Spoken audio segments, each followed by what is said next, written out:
Welcome back to the Backyard Basketball Podcast. I'm Braden Deller-Coltman. I'm joined here with Christian Steck. How you doing, Chris?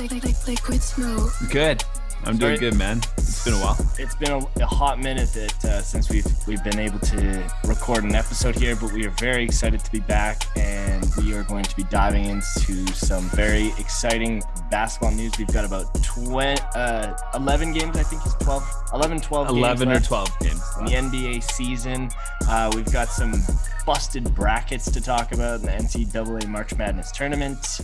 So why don't we just start there, Chris? You had an ambitious bracket set up as always. That's just what you got to expect from March Madness, isn't it? Well, yeah, you always expect you're never going to get your way. There's a reason why Warren Buffett pledged to give $1 billion 1 year to whoever would win, and the odds are like in the trillions. I think I saw like 3 people on the ESPN bracket still have a perfect bracket, which is a lot. This year? This year. Get the fuck 3 people. Who the fuck?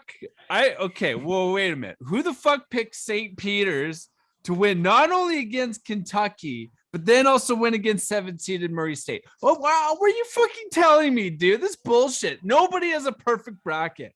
No, nobody picked this 15-seed Peacocks team unless you're picking mascots for whatever reason. Well, the Spiders, man. Have you seen that mascot? It's terrifying. Dude.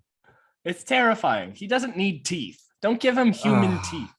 Okay, but I think somebody from St. Peter's might be that culprit. Okay, there you go. It has St. Peter's going to win it all.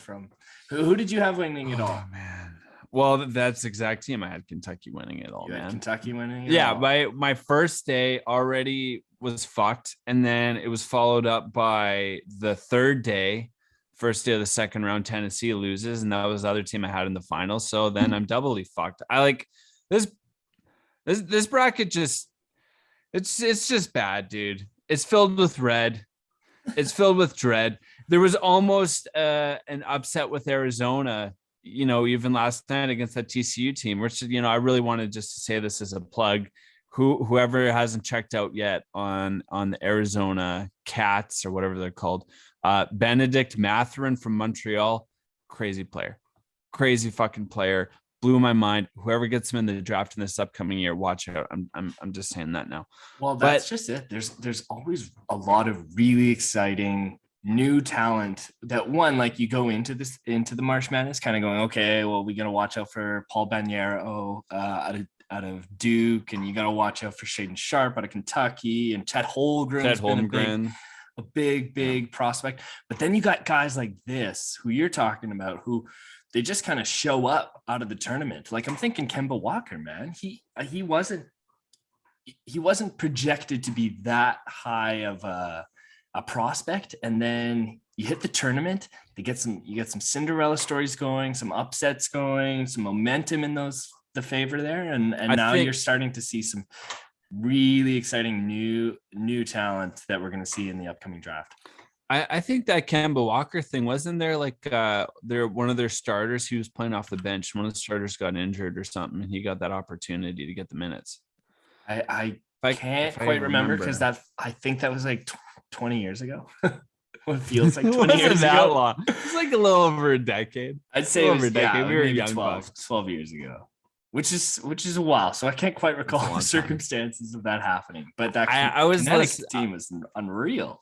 I was listening to some conversation about that recently in a pod, and I think that's what they were saying, but I couldn't remember 100%. But I mean, regardless, yeah, he comes on at the beginning of the tournament. They go on that tear to win the whole damn thing, and that completely, you're 100% right, changed the narrative going into the draft for that player who wouldn't have had that opportunity maybe beforehand. And so, I mean, this Mathurin kid, they're saying right now he's projected 10th. He'd go to, I don't know, some fake draft setup they had this year would be like Portland roughly. I don't know. I mean, it's just one of those guys, and let's see if he does it for their games. That was like a Kobe moment. He had to have 2 Kobe moments in that game, and he knocked them both down. And like the dude single-handedly put his team on the back in overtime to win. He scored like 30 points. He almost reached his career high, which I think was 31. Wow. You Really? know, oh yeah, like, and again, he's a Canadian, where it's like completely blew my mind. You know, we're just getting so much awesome talent coming from our neck of the woods, and I'm excited, man. I'm just excited to watch this guy. I don't know, he might be like 6'9" or something like that, small forwardish. You know, maybe plays the three, but he was hitting 3-pointers. Benedict Mathurin, He's got, he's yeah, 6'7". that Russell Westbrook drive and just pick up the rebound and just you know, like slam it in there. Like he Interesting. does that kind of stuff. Yeah. This NBA draftroom.com has him.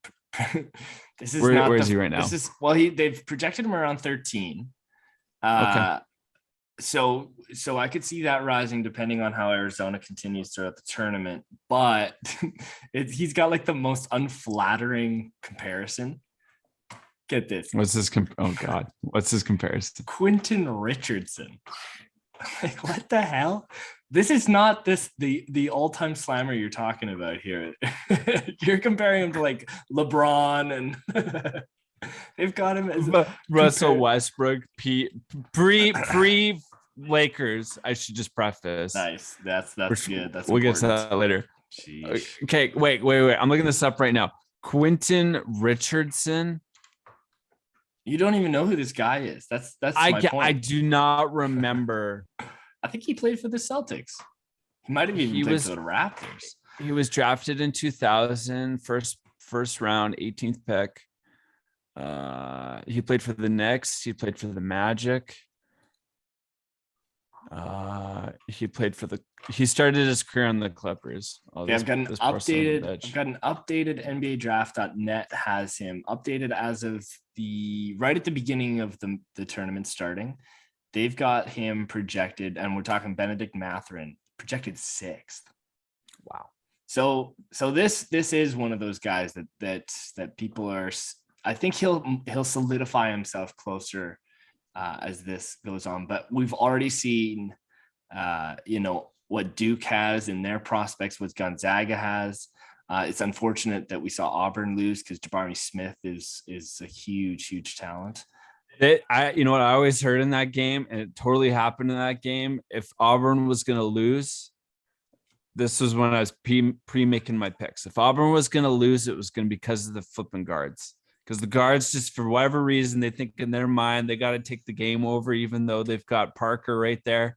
And what is this? They didn't score a lot of points. Does Auburn have a history of having problems with their guards? I don't know why. I guess the only Auburn player I know is Charles Barkley. They're two big. So you got Parker, and there's another big forward. I can't remember his name. That's supposed to be highly touted in the NBA draft. So you got some really good players on that team. Walker Kessler. Yeah, 7'1" center, man. Good player. Wow. But their two guards, apparently, they just think they were hot shit on Turd Mountain. I don't know, hogging the ball a little bit or something. But man, like I'm telling, watching that, I watched a little bit of that game against Miami, and they did such a great job guarding Parker. Like dude didn't have a chance. You know, he tried so hard, but like they just one dude off Miami like stuffed him at the rim. Like it was just nasty, man. It was a nasty game. Did you see the game? I can't quite recall. They were wearing the orange jerseys. That's a few teams. No. Not Tennessee, unfortunately. Oh God. No, but he was Iowa, the yellow jersey. No, losers? not yellow, and not Iowa State red, but it's an orange jersey, and I think it might have been like a Florida Golf or something. But there was a player who had this crazy slam dunk, and then got called for a technical, and there was like 2 minutes left, and he got a call for a technical for hanging on the rim. Well, 2 minutes left, they're down by I think 5 points. Why does that happen? I don't know. You're allowing the players to get paid now. Why are you going to give them technicals for a little bit of flair? It's a little too tight. You know, like the whole altercation between players is one thing. Sure, fair enough. If you want to be like, you know, on that, but yeah, exactly. Let these kids express themselves. It's awesome that they're getting paid though now. I think that's a fantastic thing that they finally reached we were on that turd mountain you were talking about for a long time, the NCAA, where they just could not. They could not figure it out. They're reaping the benefits of this tournament, and the players were doing all the work, doing all the heavy lifting to make this tournament what it is, how exciting it is. Let's call it for what it is too, right? Like you have these incredibly like talented players. This is the system, I don't know, within the economy of the sports and NBA, how it works. Like you bring in a lot of players from this, from these college teams, from this tournament, and those guys, like, they're gonna be making money anyway. They've been making money for years under the ground. Let's just call it for what it is have them make some money. And don't fucking take all the money for this tournament, like for all of the, it's crazy, the marketing. Oh, it's huge. It's huge. It's a massive. I mean, and the guys were talking about this on Hat Trick the other day. They've done a really great job at marketing, not only the men's sport, the men's tournament, which they've always done really, really well, but they've really done a great job at bringing up the women's tournament, the NCAA as well. Like on multiple TSN channels, you could watch just as many women's games televised, which we've never seen before. Like it's so much more accessible. They've been able to really, really support their players, and it's awesome to see. It creates great access to the sport. I mean, it's already huge in America, but for a country like Canada that's just really turning the corner with this sport, it's awesome. It's really great to see. Totally, man. And I hope people are taking advantage of it. Like you're getting guys even like LeBron making posts and commenting on the female games, the women games. So it's awesome. Yeah, dude, absolutely, 100%. So you had Kentucky winning, and so did Brandon. Yeah. So now what? I know your bracket's busted. I mean, your bracket's busted, but you could potentially get 20 more points in this tournament. And we've landed. I'm not gonna win this tournament. But here, I want to ask you this. Who do you think, now that Kentucky's out and you don't really have a winner ultimately, who do you think has the best shot with where the Sweet 16 is sitting right now? Well, I'd have to break it down into two ways. One, like who I think is going to win, and like who I'd like to see win at this point, which I should have picked in the first place. But I like to say who I like to see win is Duke, just because this is Coach K's last run. Of course. And I like actually that Paolo Banchero guy. Like he's big. Like he is really big for how he plays in his position. He's 6'10" and he's 250. Yeah. Like he's the heaviest guy in the top 10. Yeah. Yeah. He's like, he's got like a kind of LeBron-esque type strength, proportionate to his size and his ability. And did you say LeBron with a G at the end of it? That's what he's like when Westbrook just can't make a bucket. It's just all gone LeBron. Yeah, now he's just become stat chaser LeBron. Yeah, man, I think that would be cool, but the actual team that actually has a realistic shot. I mean, I was feeling good about Gonzaga, but then I was watching some of their games and they were like pretty close. Yeah, but basketball games are always close. No, but there's some teams that like I feel right now are dominating here. I gotta pull this up again just to take a quick look. Yeah, like just like bigger margins, for why wins. Did you pick Kentucky in the first place? Did you think they had the best shot at winning? Obviously, for picking them. I don't know, dude. Well, I don't know what I'm doing anymore. I don't know. Well, hold on. Don't beat yourself down. Nobody knows what they're doing when it comes to the NCAA March Madness brackets. Guarantee, even the best analysts out there have no idea what Cinderella upsets are going to happen. And we get them every year. Okay. All right. This is what I'm going to say. Are you going to say St. Peter's? I'm going to say, Are you going to say St. Peter's? This will be the final four. Right now, this is what I'm going to say. This will be the final four. It's going to be Gonzaga, Purdue, and oh man, I'm going to say Gonzaga, Purdue, Kansas, Arizona. Dude, I can't pick Kansas. The 1 seed. They're playing Providence next. And I'm going to say Miami. And then Dude. the final two games is going to be between Gonzaga and Arizona. And I'm going to say Arizona wins it. Benedict Mathurin. Let's ride or die, dude. You like the Ride or Arizona die. pick?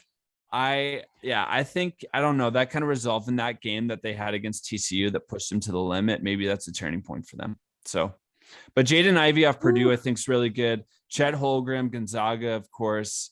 And then I don't even really know any of the guys that are on Kansas. I'm just saying on Kansas. On Kansas. Well, they've got this guy, Ochai Agbaje. Oh, yeah, I've heard. Yeah, he's supposed to be pretty good. He's been very, very good.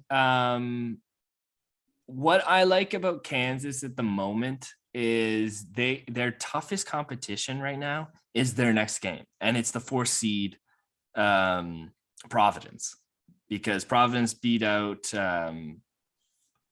the Richmond Spiders. And then you've got 2 Cinderella stories up against each other in Iowa State and Miami, 10th and 11th seed. So if Kansas can take down Providence, their next battle is a Cinderella team, which the odds are still favorable. And then they're in the Final Four, and so I think they have the best chance of both of all 4 brackets to get to the finals.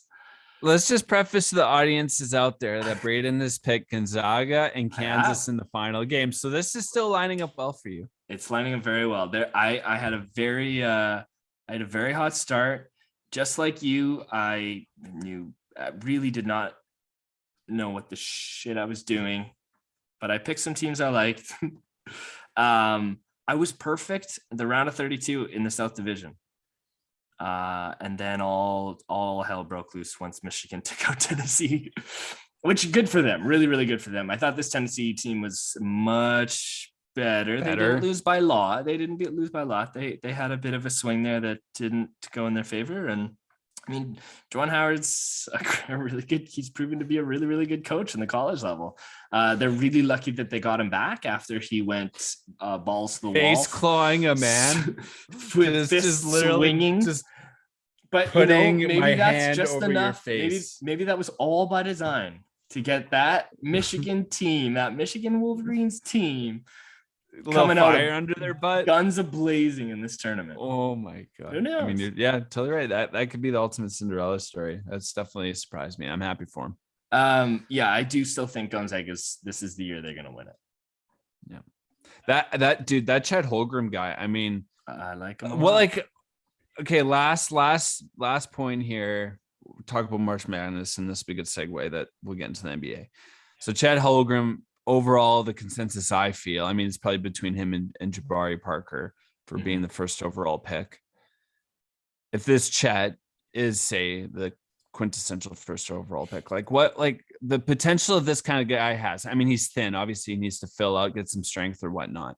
But like, what kind of potential impact do you think he could have on the NBA? And maybe with what team do you think that would be an ideal relationship for that kind of player? What team?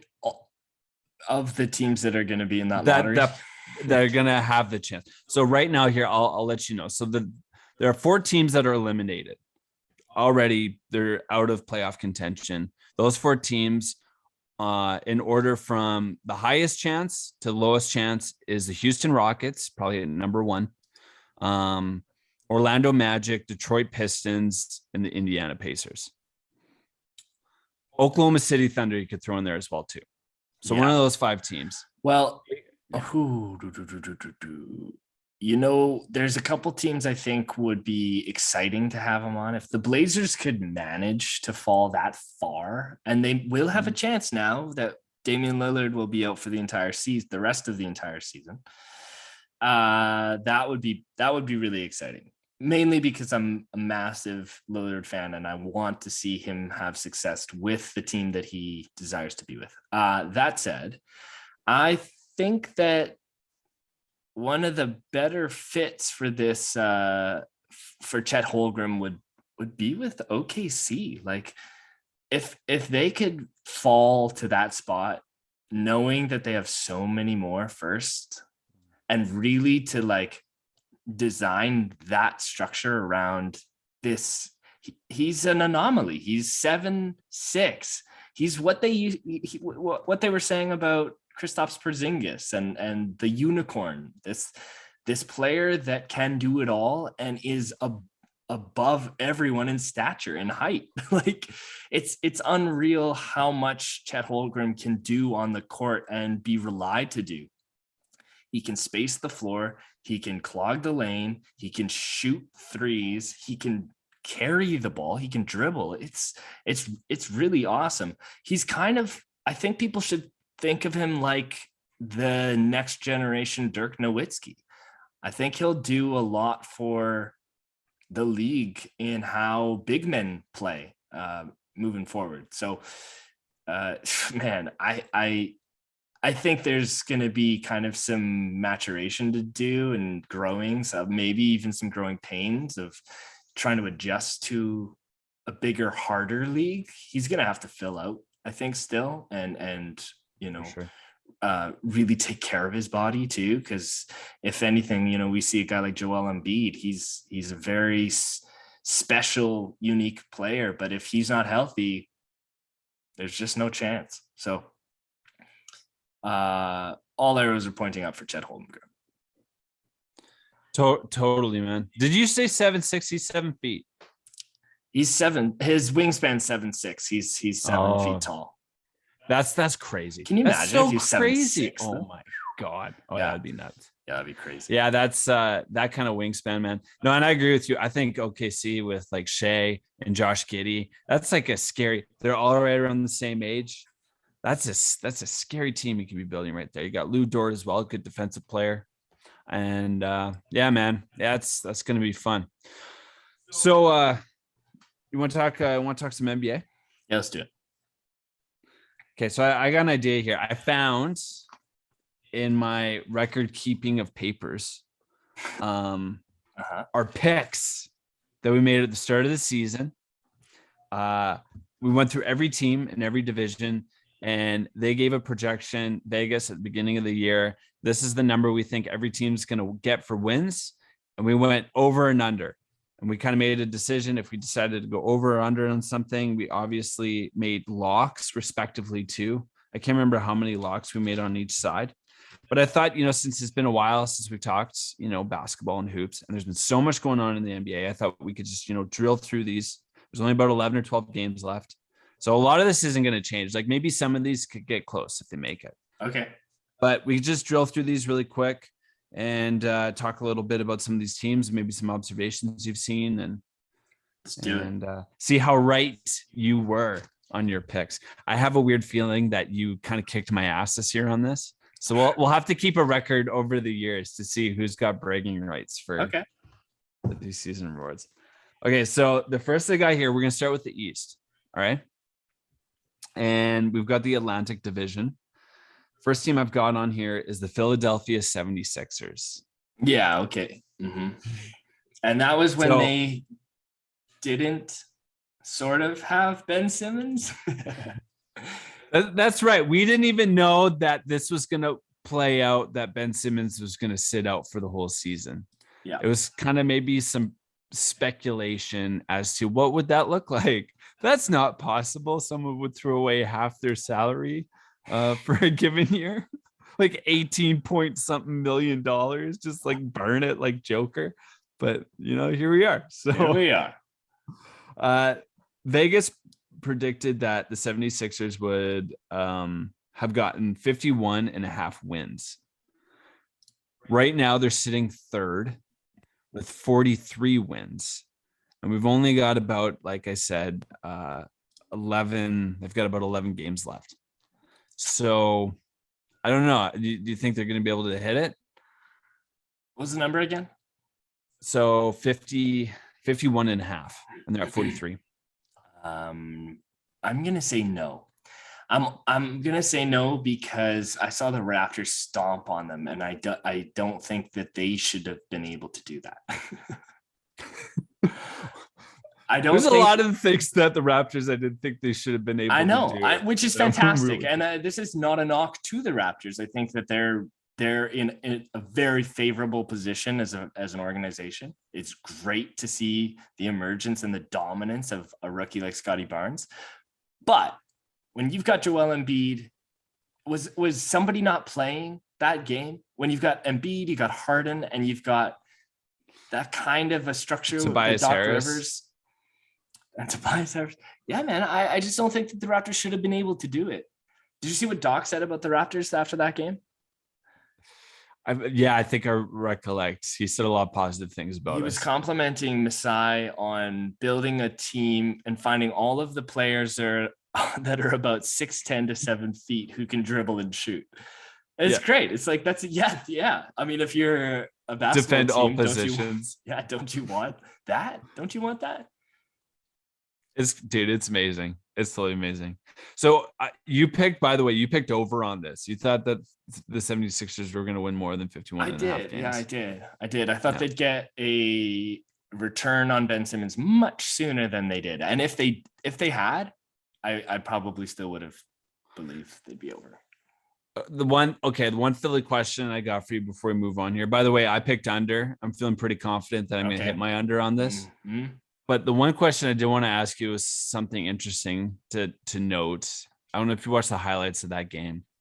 But pretty soon after that trade, I know, Harden and Embiid went on a tear. They won 3 or 4 games in a row, but they ended up facing Brooklyn. Yeah. In Philadelphia. Yeah. Ben Simmons sat on the bench. The fans booed Ben Simmons. They cheered Ben Simmons in practice before the game started when he made a layup. They trolled him super hard. By the end of the game, they started booing their own team because James Harden disappeared against Kyrie Irving and Kevin Durant, who literally, like, at the schoolyard whooped his ass. So I want to tell you, like, this whole history with James Harden and him doing stuff in games like this, where, like, they really matter. Like, do you have confidence come playoff time that this Philadelphia 76ers team is going to figure something out and make a deep run? Yeah. It's hard to say James Harden's not capable of it because he's been very, very close a lot of the time. I don't believe that game they played against Brooklyn was a meaningful game to him or them. Like, it was a bit more of a statement game. Like, if we can prove that if they win, then we won the trade. Like, I don't think it works that way. And I don't think they think of it that way. Obviously, it sucks to lose any time during the season, but I don't think it has the same kind of weight that it would carry in the postseason. I think the thing that could help Philly is a favorable matchup in the first round of the playoffs. Because if not, and they start kind of getting beat up, like if they had to play the Raptors, they might have a chance of winning, but I think they would be beat up. Oh yeah. They might have a better shot with the Cavs or the Hornets if the Hornets make it in. I would say my confidence isn't strong in Philly being able to pull something off this season in the playoffs. Maybe a round or two, but I don't think anything further than that. Yeah, I could see that. I mean, they're sitting third right now. They'd be facing Cleveland. That very likely could be the Raptors. I could see, the Raptors taking them to 6. Yeah, I could see the Raptors winning like 2 games, and then you're going into a next round where you're having to fight, like, I don't know, Milwaukee or something. Yeah, like. I just that whole James Harden thing against Brooklyn, that just like was like kind of like this is a red flag. This is something to note. Yeah. I think Brooklyn will still have the over on between that rivalry. Unfortunately for James Harden, but I think this is a better fit for James Harden. This is his team now. Joel Embiid can't carry the ball the way that he knows he can. Or he knows that he shouldn't. I think this is a really great opportunity for those two players to find it, and it might take a little bit of time. I don't think it'll be just this season. It'll be a few years here that we'll start to see what those two guys can actually do, and it'll be also about what support they can bring in to ensure that Embiid's not taking he's not carrying all the load, and James Harden isn't just throwing up heavers hoping that it goes in. Yeah, I feel like losing Seth Curry really sucks. It does. And if they could get like an Eric Gordon that played alongside James Harden for a long time again, then because they can't, once the double comes on Harden, like there has to be another option, and throwing it down low isn't always that effective with the you need other wing guys for that team to work. Yeah. Or like a young rook like Tyrese Maxey, it's a little bit of a tall task. Yep. And he's been in that position now this year, where they've kind of relied on him for a big shot and he's been able to make them. So that's good. That's good to see for that team. Sweet, man. All right. Well, again, I'm feeling pretty good about my pick with the under. Okay, Boston Celtics. This one actually too. So Vegas had them at 45.5. You went under. I went over. I put this as a lock. Boston right now is 44 wins. And there's about 11 games left. So they're at 45.5 is what they need to get to. And they're at 44 right now. So I'm feeling really confident. You said over and I said under? And you said under. Well, I'm not feeling that confident, but maybe they'll lose the last 11 games. The last 11 games in a row. They're on a 3-game winning streak right now. And it'll all come crashing down. No. What are you talking about? Yeah, well, no, I don't think, no. They'll be fine. But they turned it around. Ask me this maybe a month or two ago, I would not have felt good about that. Yeah. I feel so much better about my own pick. No, they turned it around, and the entire East has been like so tight. I'm talking all the way down to the 10th seed. We're within 12 games. It's a very tight conference. Yeah. No, it is. It's totally a tight conference, and I mean, yeah, they've been bringing it on. I mean, I think they're one of the top defensive teams in the league right now. So love them, freaking love them. And yeah, super stoked. All right, next what happens. The Brooklyn Nets. Oh man. What did we do? The Brooklyn Nets 56.5. Yeah, they're sitting at 37 right now. We both went over and they're at 37. There's no way, dude. Well, we both didn't know that our best friend Ben Simmons was going to end up on the Brooklyn Nets and still be sitting on the bench. And Kyrie Irving. He's got a tweaked nerve in his spine now. Hey, apparently he had to get an epidural. Apparently that's pretty serious. That sounds as bad as an enema. Yeah. I don't even know what that is. What includes what is an epidural?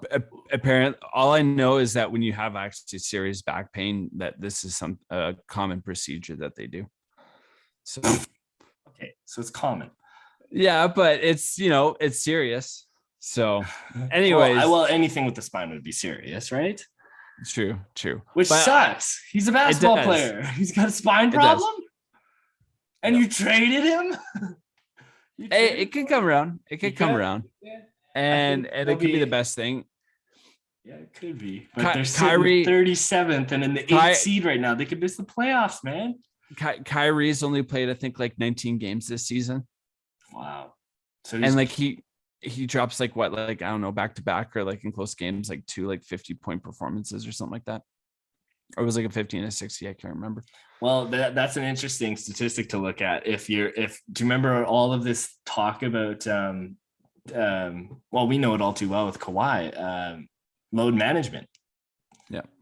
And if that's how much load management he's getting, like he's getting pretty much every away game or home game. And then whatever game in Toronto off. He's playing half the season and he's dropping massive numbers. Yep. Yeah, he's playing like out of his mind the games he does play. Like it makes me almost think, dude, like imagine, wouldn't this be something LeBron James would like to do? Oh, for sure. Yeah. So he should just unvaccinate himself and then move to, well, no, he'd be allowed to play in LA. He should unvaccinate himself out of Los Angeles into another team that he's actually got a shot at winning a championship. That's what I bet he wishes he could do with Westbrook, but vaccinate him with some sort of magic Space Jam juice that makes him play better again. I don't know. I don't have an answer for why Westbrook is Westbrook now.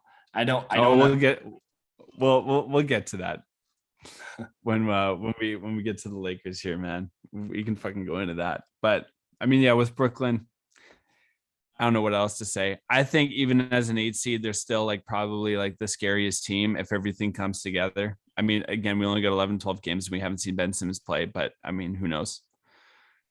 So the one thing too that I really want to say before, because we kind of glossed over a little bit, my favorite team, Boston. When it comes playoff time, the teams that have had a longer history of cohesion and togetherness, I think is going to hold value and merit come this year's playoffs. So I'm looking at Miami, I'm looking at Milwaukee, I'm looking at the Boston Celtics in terms of making a really deep run, because there's a certain cohesion that they have that these other teams like Brooklyn, Philadelphia, even Chicago, this being their first year, they have to kind of maybe suss out those kinks of how they operate as a unit come playoff time. So I'm just putting that out there about Boston. They've been together for 4 years, and this might be a year come playoff time that they might make a big swing. So the New York Knicks, 41.5. The Knicks right now are sitting at 30 wins. You picked under and you locked that. I went over.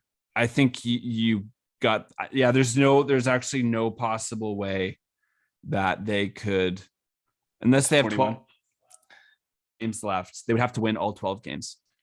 Yeah, no, that's an under. Next. The Toronto Raptors. Well, I think we said under, didn't we? We did at 36.5 wins, and they're at 40 wins. We were hoping for a lottery. We were hoping for another lottery pick, but I'm quite comfortable. I'm thrilled. I'm thrilled with where they're sitting. They're sitting 7th in the East, 40 wins. It's fantastic. What is the number one reason that the Toronto Raptors are at 40 wins right now in the 7th seed in the Eastern Conference and beating good teams? Well, Fred VanVleet. That's the number one reason. Fred VanVleet's an all-star. Fred VanVleet, he's an all-star. 2022 all-star. That's the number one reason. There's a few other reasons if you want me to get into those that rhyme with Yaskel Niakam and Waddy Barnes. Yes. Siakam coming back to what we know his potential to be. And Scotty Barnes, man, incredible. It's great. Incredible first year. So, I mean, there's so much to be excited about. It'd be awesome if Benedict Mathurin went to Toronto. That'd be sweet. That'd be really sweet. Yeah, more Canadian content would be great. Right?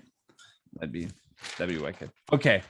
So to speed up to this a little bit quicker, the Southeast Division, the Miami Heat, 48.5 wins. They're at 47 right now. We both went over. You locked that. There's a very good chance that Miami is going to be over on 48.5 wins. And I think they'll finish in the first seed. I think they've got what they need to have to finish in the first seed here. Do you think this team is a finals contender? Yeah, I do. Yeah, I do. I think they added a really key element that they were lacking in Kyle Lowry. He's been there. He's won before now. Pressure's on. Miami's the team to beat right now in the East. I feel like their deciding factor, if they're going to win and lose this whole thing, is all on Tyler Hero's shoulders. Oh, yeah? I would have put more pressure on Jimmy Butler, but. Well, I feel like we're going to get, what we get with Jimmy Butler. Like, we're going to get some crazy games. We're going to play great defense. He's going to, give a shit. Yeah. But I feel like if Tyler Hero can hit his shots, I don't know how you beat that team. All right. That's just me. Orlando Magic, 21.5. Man. We both actually beat it. We both went under, and they're at 19 wins. So there is a good chance they could go over on this. They likely will. They likely Probably. will. Yeah.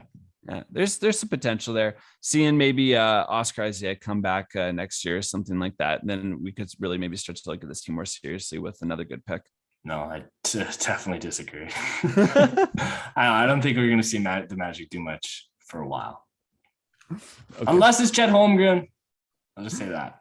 That'd be nuts. Hey, man, that would be nuts. Jalen Suggs, Chet Holmgren, Cole Anthony, Oscar Isaac. I don't like it. I don't like. They've got that coach is a really good defensive coach. You know what? Me, but I don't want to search it up right now. After that dunk contest, I just can't look at Cole Anthony the same. Like I really can't. He looked Or like what a about when kid he in a like pantses playground who himself? just couldn't. Yeah. I know to think I that mean, like pants a free fashion throw. style was Nah. just putting on Timberlands. Like I get the culture and the reference to New York and everything, but boring, man. It was boring. The Washington Wizards, Vegas had them at 34 and a half wins. They're at 30 wins, sitting at the 11th seed. What did they have them at? 34 and a half, and they're at 30 wins. You went under. I went over on this. Yeah, I think Kristaps has been a nice little special package for them. A little bit of rejuvenation, but yeah, I don't know. I'm kind of. They got to win. They got to win the next 4. They probably will. There's 11 games. Well, let's see. This is one I want to. Who are they playing? So right now they're playing against Houston. They're in the lead. They play Milwaukee, Detroit, Golden State, Chicago, Orlando, Dallas, Boston, Minnesota. Oh man, that's close. It is close. I could know. I could see them beating 4 of these teams. I could see them beating the Pistons, the Magic. I could see them beating Houston. I could see them beating Houston. I could see them beating the Celtics. Get out of here, dude. Okay, next. And the Warriors. No. Well, I don't. It's funny. I honestly, there's no way in hell they're going to beat Minnesota. I can't wait to talk about Minnesota. All right, let's get there. Yeah. So Wizards, whatever. Atlanta Hawks, 47 and a half wins for the Atlanta Hawks. Whoa. We both went over. I locked this. What? And Atlanta is at 35. We automatically lost that. So what happened? Well, I don't know. I don't really know with that one. I mean, Trey's good. They don't have anything else to help. They're all too young. You know what I heard? We're just about their youth. There was an interview where I think Trae Young said like, regular season, I'm checked out, from the playoff experience. I'm just all for the playoffs. Like he wasn't as like honed in into the regular season. Yeah. Well, he's going to have to figure that out.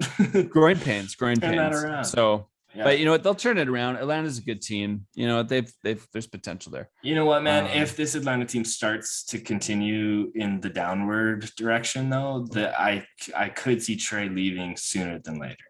True. Yeah, that's true. But I actually, even before that, though, John Collins. Which I wonder what kind of, maybe there'd be a team he'd be good somewhere. The Charlotte Hornets, 37 and a half. We both went over. Right now they're at 36. So we're probably going to hit that. Yeah. And they're the 9th seed. Fun team. Yeah. They played the Pelicans next, or they're playing the Pelicans as of right now, which would be yesterday for everyone listening. The Central Division, Milwaukee Bucks, 55 and a half wins. Right now they're at 44. You went under, I went over. I don't think there's no way. There's just no way. Nah. So, wow, you got that one. Yep. That's probably just a testament for them to say they were going to have 55 wins and only have 44. I feel like that's just a testament for how competitive the East has. Well, that's just it. You look at the West and there's a huge gap and fall off there. Oh my. Okay. You ready for a good one? Yeah. Hit me. The Indiana Pacers, 42 and a half wins. We both picked over and we both locked that. The Pacers are sitting at 25 wins. Oh my God. That's an interesting one because last year they finished 9th with 34 wins and they kind of came on hot at the end. And I think we were both really hyped on the fact that they had Karis LeVert and he was healthy and Sabonis was doing his thing too. But then Karis LeVert got traded to the Cleveland Cavaliers. I think Tyrese Halliburton will definitely be a bright star in the NBA, but that sucks. The Pacers are sitting with 25 wins this year. It's going to take time. And if they're lucky in the draw and they get a high pick, that could be you pair Tyrese Halliburton up with, man. There's a couple good players I'm thinking off the top of my head. Jaden Ivey would be really cool to see those two in tandem. Well, I think they definitely need a big here to help this because they've got Chris Yeah. Duarte from last year's draft, and he's a great shooting guard.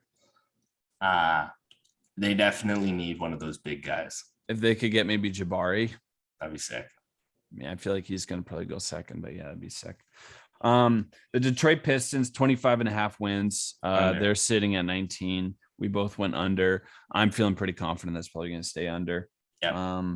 Cade, he's fun. I like him, and I think he's got a good chance of being a superstar. And they got Marvin Bagley. Well, maybe not there superstar, now but an all-star. Yeah, that's right. So that could find some motion, but Cade Cunningham and Chet Holmgren together would be a really scary tandem. Yeah, but boo to Detroit getting the first 2 years in a row. That would, craziers happen. Yeah, like Michael Jordan going third. Yeah, or was it second? No, he went third. He went third. He went third. Kevin Durant went second too. So there you go. That's right. The Chicago Bulls, 43.5 wins. Right now they're at 41. You went over with a lock. I went under. They're probably going to go over. They've absolutely go over. What do you mean probably? Because they've slid as of late. In the last 10, they've been 2-8. They're gonna go over. Over. They're sitting the 5th seed. They could have a potential first round against Boston. If that were to happen, man, I would put my money on Boston. I'm just telling you now. I would not. They've got a really hard schedule here to finish the season, playing the Bucks twice, the Heat, the Cavs. But then they got some nice easy squeakers. They'll probably beat the Hornets. They'll probably beat the Pelicans, the Clippers, the Celtics. So I don't know what you're smoking, dude, but the Cleveland Cavaliers, 27.5 wins. Cleveland right now is sitting at 41 wins. Yep. You went under on this. Yikes. I went over and I locked it. I knew it. I just knew that was going to happen. That's crazy. I'm surprised. Dude. I'm surprised, but they surprised everybody. Like the Twin Towers, it's great. They've done a really great job building that team. Great. Yeah, it's good for that organization because they only know good basketball when LeBron's there. So yeah, this is good. Yeah, no, man, I love it. Cleveland is a fun team to watch. Definitely probably the Cinderella team of the year, honestly. Like that came on. Okay, now we're going to the Western Conference. All right, let's take a quick break here. Okay. The Western Conference. Oh man, this first one. I just want to preface. So we're talking about the New Orleans Pelicans. I don't know if you saw this. They're just thing came out in the news here. I don't know if it was today or very recently that Zion isn't going to play at all this year. Who isn't? Zion. Right. He's up for the season. Yeah, he's got a sore foot.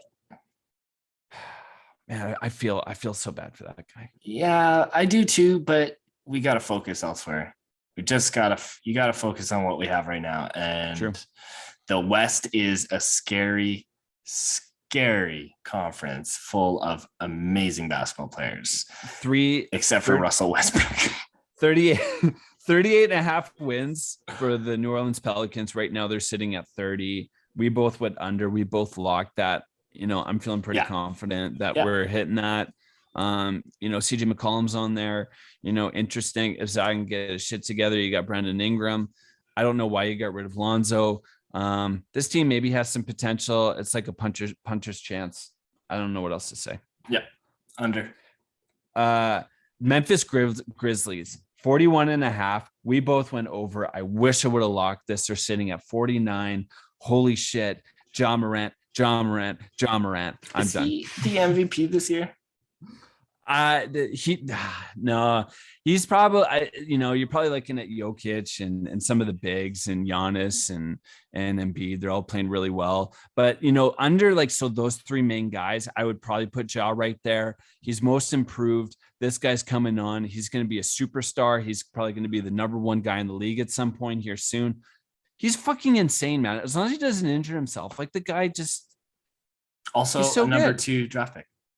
Next to behind Zion. So look at the parallels of where each of the two careers have gone already. Yep. It's unfortunate, man. Yep. But Memphis is insane. Jaren Jackson Jr. on that team too is really coming on. They just got a great team, well coached. Next. Houston Rockets 25.5. You went over. I went What? under. What They're was sitting I at 17. thinking? I don't know what you were smoking, dude. I think they'll do it. Let's see who they're playing.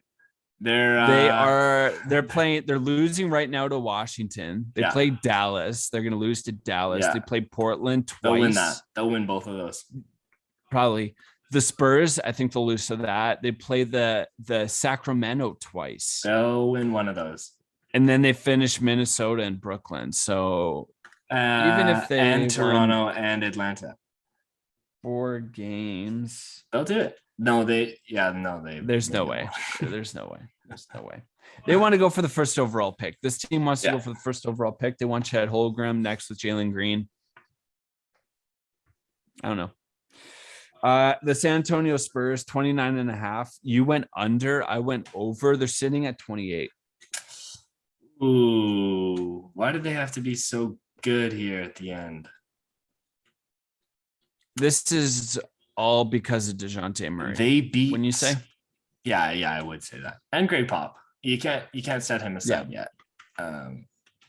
They beat the Warriors. I really liked it. They beat the Warriors. Man. Yeah, and I think DeJounte Murray had a really good game.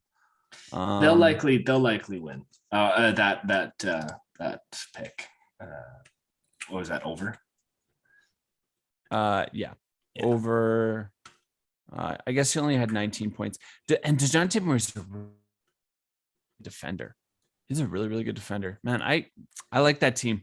I don't know. There's something there. I don't know what the Spurs can do. I mean, they're sitting right now at the 11th spot. I feel like I wish they would get, like, if they got a higher draft pick, if they do well in the draft, I'm going to keep an eye on them. Dallas Mavericks 48.5. We both went over. We both locked it. Dallas is at 43. I think they'll have a hot end here. They'll be ramping up at the playoffs, and they got a decent. They played the Pistons, the Wizards, the Lakers, and the Rockets. Yeah, they'll do it. They'll and the Lakers. They'll win against that. Yeah, everyone wins against the Lakers. Mavs for sure. Luka forever. I want to say Luka amazing, and also Spencer Dinwiddie. I think one of the most surprising upside trades that happened in the draft. He's always been good. He's always been good. Him with Luka together, I feel like it's just like, they do like these 3-guard lineups with what's their coach's name again? Jason Kidd. Like they got something working there. The Denver Nuggets 47.5. We both went over. The Nuggets are sitting at 42. When is Jamal Murray going to be back? I don't know. It's like they say he is going to come back, and then they say that he's not going to come back for the rest of the year. So, that's the only thing that's stopping them from getting over that number. Totally. But Jokic, another MVP season. He's playing really well. He's freaking nature. Portland Trailblazers 44.5. We both went over, and Portland is right now sitting at the 12th seed with 26 wins. Just way off on that one. Yeah, I mean, it sucks. That's injury, the trade. Consequence of injuries. Yeah. I honestly don't think Dame's going to stay there, man. In 2 years, Dame's going to be gone from Portland. That's my prediction. It's and it sucks because I get it. Like, I know he wants to be there and he wants to stay, but it's just like they have to go in a different direction. That it's unfortunate. It'll be interesting to see which prospect they pick here in the draft and how that affects them. Yeah, it'd be very telling. OKC 22.5. We both went under. No, they're gonna do it. They will do that. Yeah. They're sitting at 20 right now. They're sitting at 20. They're gonna totally. Okay, we gotta shapen up next year. Minnesota Timberwolves 35.5. We both went under their 42 wins. Well, they've been surprising. Ant's taken another step. Cat's been the shooter he wants everybody to believe he is. 60-point game. Yeah, it's an anomaly. Dude, I'm so happy for that guy, man. Like, all the shit that he's had to go through in his personal life these last couple of years, Absolutely. everything's starting to come together. He's been very focused on the court. D'Angelo Russell's been playing pretty well too, man. I didn't know he was back. That's good. That's good for that team. Yeah, they'll make the playoffs too. They're a 6 seed right now. I'm happy for them. There's a lot of potential there. And last but not least, never mind. We got a couple more to quick. Okay, so really quickly, Utah Jazz 53.5. You said over, I said under. They're at 45 wins. I don't think they're gonna hit that. I don't want to talk about Utah. Yeah. I don't want to talk about Utah. Yeah, no, I don't think they'll do that. The Sacramento Kings 36.5 wins. The Kings are at 25. We both said over for some stupid reason. Yeah, I don't know what that stupid reason was, other than our excitement for Tyrese Halliburton, Davion Mitchell, and Fox. That didn't work. Yeah. So now they got Fox, Sabonis, Davion Mitchell. It'd be interesting to see what they get in the draft. Maybe they got something there. Maybe this is just a fucking giant turd. Named Luke Walton. Yeah, the remnants of Luke Walton still percolate through the building. The Phoenix Suns, we both locked this MFer as an over with 51.5 wins. They're the number one team in the league with 58 wins. It's not even a contest. Chris Paul's coming back soon. Man. They're on a 5-game winning streak right now. 8-2 in the last 10. Got to be the favorites to win it all. 58. They will. I think they will. You think they're going to win it this year? That'd be awesome. I really hope they do. Lots of momentum going forward. I mean, barring injuries, obviously. Knock on wood, knocking all the wood, people. Been there. They've been there. They lost last year. They want to win it now. It'd be great to see a rematch. That's what would be. Would be. Yeah. Oh, that'd be awesome. I'd love that. Or a matchup between Phoenix and Miami too would be a killer. That'd be a killer series. The Golden State Warriors 47.5 wins. Right now they're at 47. We both said over. I locked that one. They're going to do it. Yeah, they're going to be a threat in the playoffs. It'll be interesting to see. I mean, we haven't really seen 3 guys, because Draymond's been out. Now Steph's out.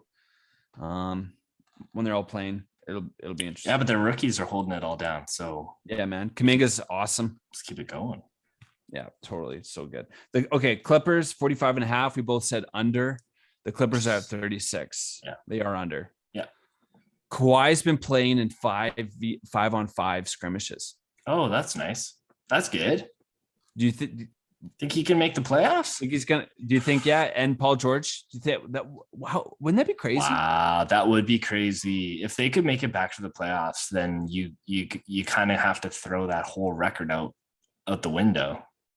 I mean, that's what the whole tournament's about. Is the record's out the window now? But kind of like the Brooklyn Nets. Phoenix, I have a hard time thinking that they can do anything.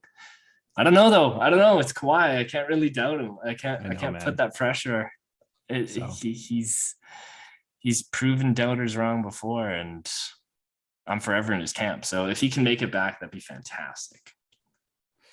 I saved the best for last. I don't want to talk about it. Under. We both went over on this. Yeah, because we were all very excited about this retirement house team. This makes me think of the year when we had Steve Nash, Kobe, and Dwight Howard come together. And I remember playing the 2K video game, and they had that team ranked at the beginning of the season as number one offense, number one defense, number one overall. Just based on individual statistics. And if that's what you're doing, then obviously you're going to place this year's Lakers at the same place because you've got the triple-double king. And now you've got who the fuck are you, king? So they were projected at 52.5 wins. They had 42 wins last year. Okay. They had 42 wins last year. There's only 11 or 12 games left, and they only have 30 wins this year. They're not going to even have as much wins as they had last year that we looked at as being kind of a throwaway. They're down 6 games from the 8th seed. And is there a play-in tournament this year? Yeah, there's a plan. And how many teams? So 9 or 10? It's 10. So they're right now just on the cusp. San Antonio is 2 games behind them for that 10th spot. So it's 7 through 10 that does a play-in tournament? That's right. That's correct. Well, Well, for one, no, they will not make their over number that we boldly predicted. I'm so glad we didn't lock that. I'm so glad we didn't lock that, though. But I'm not going to rule them out of having any success in the playoffs because LeBron is LeBron, and I just can't. I mean, if they sit Westbrook, then they'll have a chance. I just can't doubt. I don't want to put that pressure on LeBron. I think he's the GOAT in my eyes. That's all I want to say. He's getting his points. He's getting his stats this year. He recently passed Karl Malone for scoring. He's pulling the team through games they should not be winning. So that's why they're sitting at 30. I don't know how they fix the team though. Beyond this season. I don't know. It seems like the last 2 years they've just completely thrown everybody in the garbage and picked new players, and it hasn't really helped. You have to trade Russell Westbrook. Well, who's gonna take him and for what? Okay, you want to hear? You trade Russell Westbrook and a future like 2026, 2027 first round pick, unprotected, to Houston. For Eric Gordon, and that's where you start. So you start there, and you just get Eric Gordon on your team. You can rely on Eric Gordon. He's gonna put numbers up for you. He's gonna give a shit. Eric Gordon for Russell Westbrook, and the Houston Rockets want to take Westbrook back because they also get that first overall pick in 2026, 2027, which that'd be a good pick, and kind of on the timeline of their coming of age as a team again. What year is Bronny supposed to come to the league? I think I want to say it's like 2023, 2024, somewhere around there. So it's like 2 years from now. Yeah. If the Lakers keep losing, maybe they will get them. They will draft him. Oh my God. Is this what the plan was all along? Could be. Could very well be. Who knows and who cares? And why is Davis made of twigs? Can someone explain that to me? Why is he so fragile? Every time he whoever put some sort of voodoo curse on him, please, for the love of God, be nice to that man. He has been through so much. I don't know what to say. All right. Well, let's do it again next week. Let's do it again. I just want to say one quick plug at the end here. You got to listen to this. I'm going to send it to you. You should check this out. I'd love to talk about this more, maybe next week or whatnot. There's a great new podcast. It's on the Book of Basketball on The Ringer with Jackie McMullen. It's called The Icons Club. She just released her first episode. The whole idea about it is she goes through the history of like the greats, and it's not just like the greats as we know them, but it's like kind of select story about like literally the titans of the NBA over the decades. Cool. And like an impact on what they had at the time that had also a reverberation effect on say later generations. Cool. So she started with Bill Russell and Wilt Chamberlain and their time together, their rivalry, and when Martin Luther King died and they were going to play a game together, like all these amazing stories. So can't recommend enough. It's I think one of the best sports pods I've heard in a long time, narrative driven. So perfect. Well, thanks everybody again for tuning into the Backyard Basketball Podcast. We will be back at you again next week. See you then. Ciao.